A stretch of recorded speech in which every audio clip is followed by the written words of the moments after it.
कहिए कैसे हैं आप। वाइफ के साथ कैसे ट्रीट करें, वाइफ के साथ कैसे डील करें कि वो हमेशा खुश रहें। पिछले कुछ समय से ना मेरे पास बहुत सारी लेडीज़ की ये कंप्लेंट आ रही है कि वो घर पर अपने हस्बैंड का पूरा ध्यान रखती हैं, उनकी पूरी केयर करती हैं, पर जितनी सपोर्ट मिलनी चाहिए, जितना उनका साथ मिलना चाहिए उतना नहीं मिलता।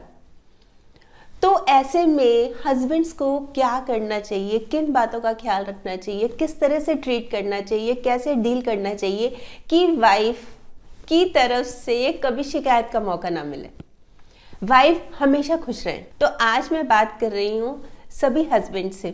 जैसे मैं अलग अलग टॉपिक्स पे कभी मदर इन लॉ से बात कर रही हूँ, कभी बच्चों से बात कर रही हूँ, कभी लेडीज से बात कर रही हूँ, अलग अलग टॉपिक्स होते हैं ना। तो आज का जो टॉपिक है वो सिर्फ हस्बैंड्स के लिए है कि अगर इन 9 बातों का ख्याल रखेंगे तो आपकी ज़िंदगी में बहुत फ़र्क पड़ेगा, बहुत पॉजिटिव असर पड़ेगा।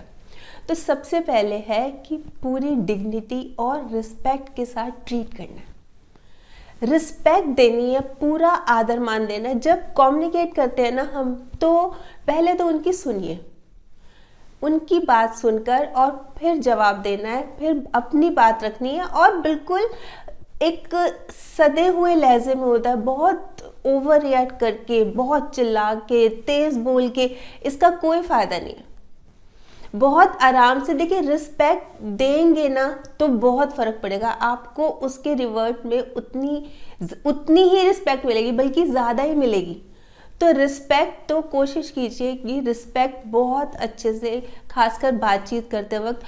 और ये जो रिस्पेक्ट है ना, ये घर में भी होनी चाहिए और बाहर भी। घर में कितनी बार होता है कि जैसे फैमिली होती है, बच्चे हैं, पेरेंट्स हैं, उनके सामने ही कुछ भी भूल जाएंगे, बच्चों के सामने इंसल्ट कर देंगे, इन लॉज के सामने मजाक उड़ाएंगे।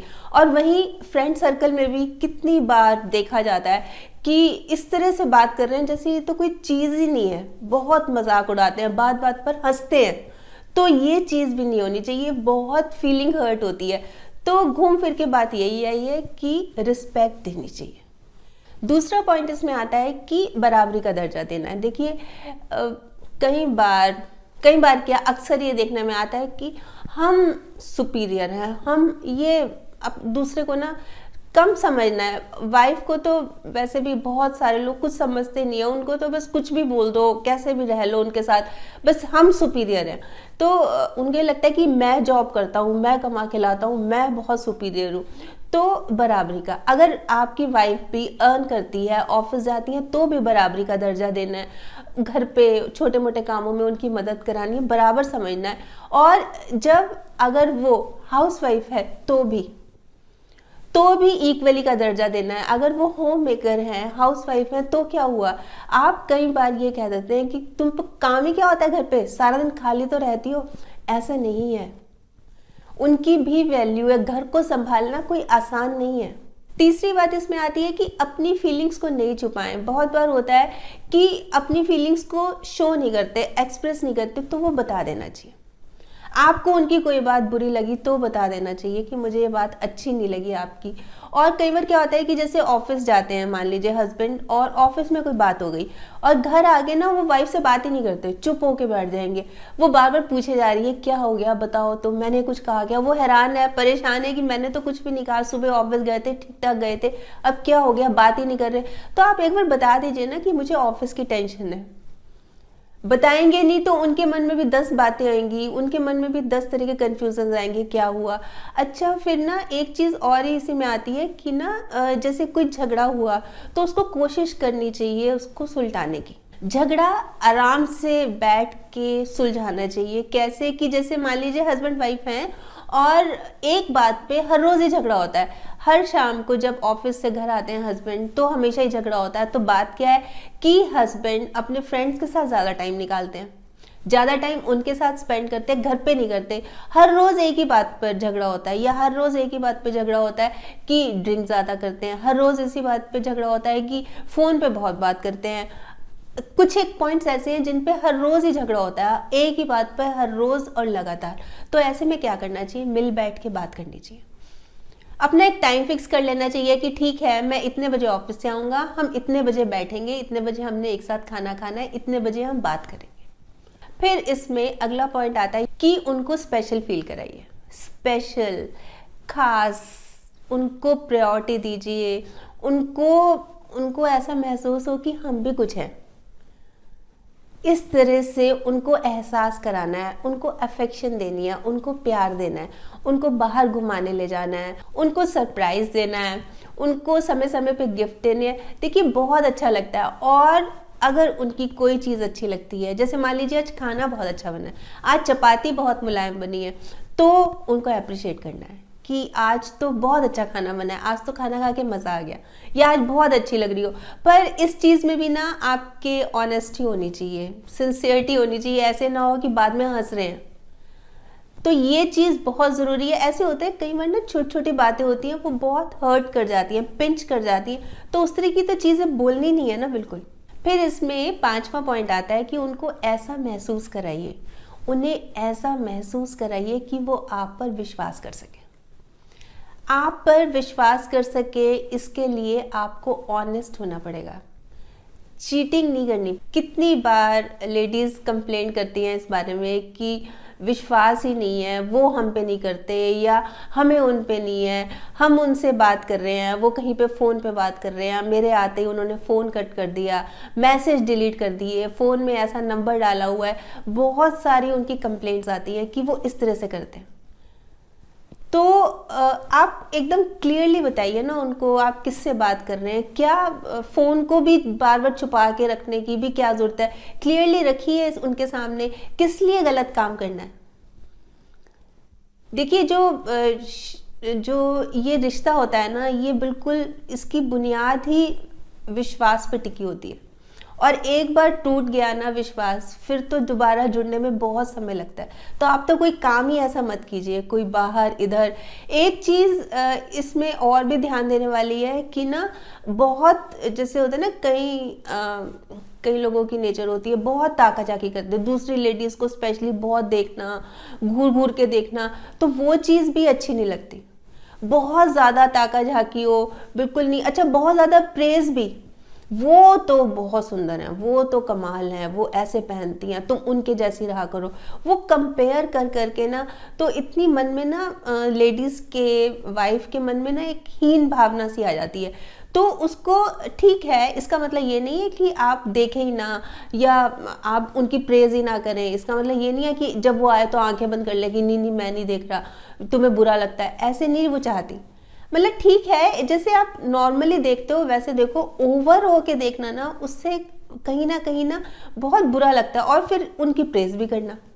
छठा पॉइंट इसमें आता है कि घर के कामों में भी मदद करानी चाहिए। घर के कामों में अपनी रिस्पॉन्सिबिलिटी समझते हुए, घर के छोटे मोटे काम है। देखिए, अगर वाइफ वर्किंग है तो भी, अगर वो होम मेकर है, गृहिणी है तो भी, देखिए अगर वो जॉब करती हैं, वर्किंग है, तो बहुत ज़रूरी है ही कि उनकी मदद करानी है, क्योंकि इक्वली वो भी अर्न कर रही हैं, वो भी ऑफिस जाती हैं, देर शाम को लौटती हैं, तो बहुत ज़रूरी है कि मिलकर अपनी गृहस्थी की गाड़ी चलाएं। और अगर वो गृहिणी है, सारा दिन घर पे रहती हैं, तो जैसे आप घर पे गए, बच्चा रो रहा है, अरे चुप करा दो इसको, सिर दर्द हो गया, तो आप उठ के, आप क्यों नहीं उसको गोदी में ले लेते?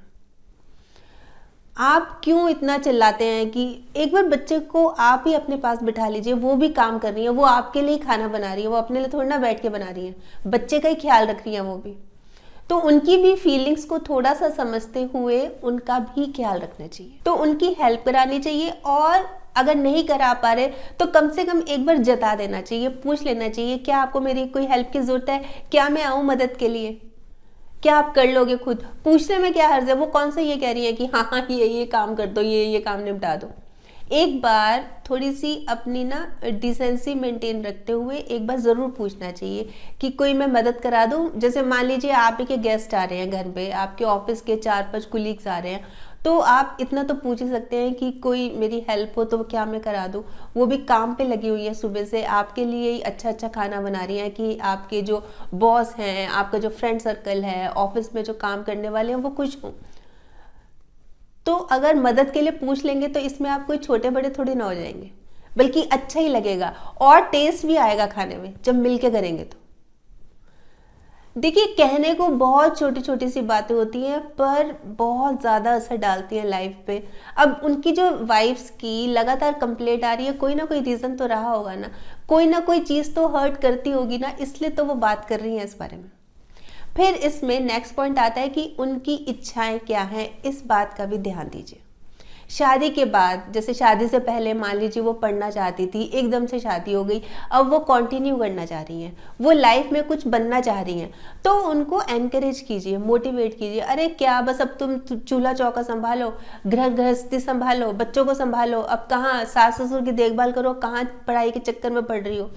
एक बार उनसे पूछिए तो सही कि वो क्या करना चाह रही हैं। पढ़ना चाह रही हैं, अपना कोई इंटरेस्ट है, अपनी कोई हॉबी है, उसको आगे लाना चाह रही हैं, तो उनको एनकरेज कीजिए।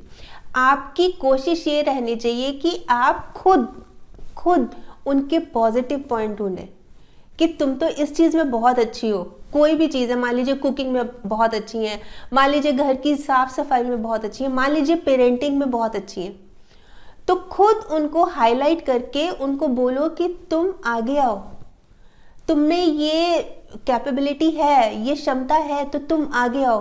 कितनी बार आप एनकरेज करते हैं? देखिए, पहली बात तो ये बताइए कि आप कितनी बार अप्रिशिएट करते हैं उनको सच्चे मन से, कितनी बार।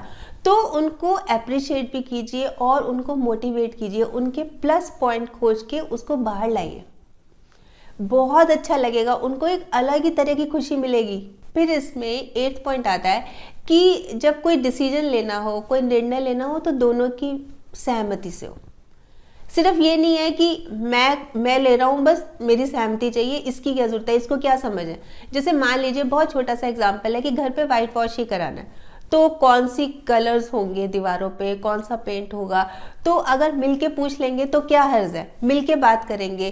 कर्टन्स कौन से लाने हैं, सोफा किस तरह का होना चाहिए, अगर आप मिलके पूछेंगे तो उसमें दिक्कत क्या है। किचन आप उनके लिए रेनोवेट करवा रहे हैं, बढ़िया सी किचन तैयार करा रहे हैं, उन्हीं से नहीं पूछ रहे कि आप किस तरह की किचन चाहते हो। 5-6 आपने उनको फोटोज दिखाई कि आप बताओ कि कौन सी अच्छी लग रही है। पसंद से कई बार क्या होता है कि ना, हस्बैंड क्या करते हैं, जैसे मान लीजिए जॉइंट फैमिली है, तो घर पे और सबसे पूछ लेंगे। सबसे क्या, अपने छोटे ब्रदर से, बड़े ब्रदर से, अपने पेरेंट्स से, मदर से, फादर से, सबसे पूछ लेंगे, वाइफ से पूछेंगे ही नहीं। तो इस तरह से ये चीज़ भी हर्ट होती है कि भाई हमसे भी पूछ लो, हम भी अपने, अच्छा है चलो ये बता दो कि मैं ये कर रहा हूँ, क्या ये ठीक रहेगा, सिर्फ इतना ही पूछ लो। आपको लग रहा है कि नहीं, उनकी तो कोई चॉइस नहीं है, उनसे पूछने का कोई फायदा नहीं, एक बार पूछ तो लो, एक बार बता तो दो, एक बार जता तो दो कि भाई मैं इस तरह से करा रहा हूँ, ये ठीक है ना, ये मैं करा लूँ ना, कैसा लगेगा, अपनी कोई राय हो तो वो बताओ। तो इस तरह से छोटी मोटी बातों में भी इन्वॉल्व करना चाहिए, ये बहुत बड़ी बात होती है। फिर इसमें 9th पॉइंट यानी लास्ट पॉइंट आता है कि उनकी इमोशनल सपोर्ट बनिए। इमोशनल, उनको जब भी ज़रूरत हो आपकी, आप साथ खड़े हो। जब उनको ज़रूरत हो, आप ढाल बन के उनके साथ खड़े हो। जैसे YouTube पे बहुत सारे मैसेजेस आते हैं। एक वाइफ ने ये लिखा हुआ था कि उनको कुछ दिन पहले जैसे प्रेग्नेंट थी और उनको अबॉर्शन हो गया। उनको उस समय वो मेंटली इतनी ज़्यादा डिस्टर्ब थी कि उनको सपोर्ट की ज़रूरत थी, अपने हस्बैंड के सपोर्ट की ज़रूरत थी कि वो साथ रहें। वो रहते ही नहीं थे, वो शाम को चले जाते थे फ्रेंड्स के साथ और देर रात को आते थे। उन्होंने कहा है कि मेरे जो उस समय जो 1 महीना था ना, मैंने किस तरह से निकाला है वो मैं ही जानती हूँ। तो अगर उस समय आप थोड़ा सा उनके साथ बैठ के टाइम स्पेंड करके उनको भी थोड़ा सा कहें कि हाँ कोई बात नहीं, हो जाएगा, नेक्स्ट टाइम हम पूरी कोशिश करेंगे, नेक्स्ट टाइम अपना ख्याल रखना, क्या रीजंस हुए, ये किस लिए हुआ, इन बातों पे ध्यान देने की ज़रूरत है। और आप तो साथ थे ही नहीं। ऐसे एक लेडी ने लिखा है कि उसके फादर की डेथ हो गई, लेडी के फादर की, तो उसको अपने घर भी नहीं जाने दिया और साथ भी नहीं बैठे। कुछ पल साथ बैठ के अपना कंधा देते कि कोई बात नहीं, उसकी पीठ सहलाते, उसकी पीठ थपथपाते कि कोई बात नहीं, इस तरह से कुछ समझाते कि लाइफ में इस तरह से चलता रहता है, बी बोल्ड, कुछ तो कहते। कहा ही नहीं, रहे नहीं घर पे। आ गए तो फ़ोन करने लगे, फ़ोन पे बात करने लगे, मैसेज करने लगे, चैटिंग करने लगे, कोई टीवी चला लिया, टीवी देखने लगे, कोई फीलिंग्स की कोई बॉदर ही नहीं की। तो बहुत ज़रूरी होता है ये। कई बार तो कमेंट्स ऐसे आते हैं ना, पढ़ के ही मन भर जाता है।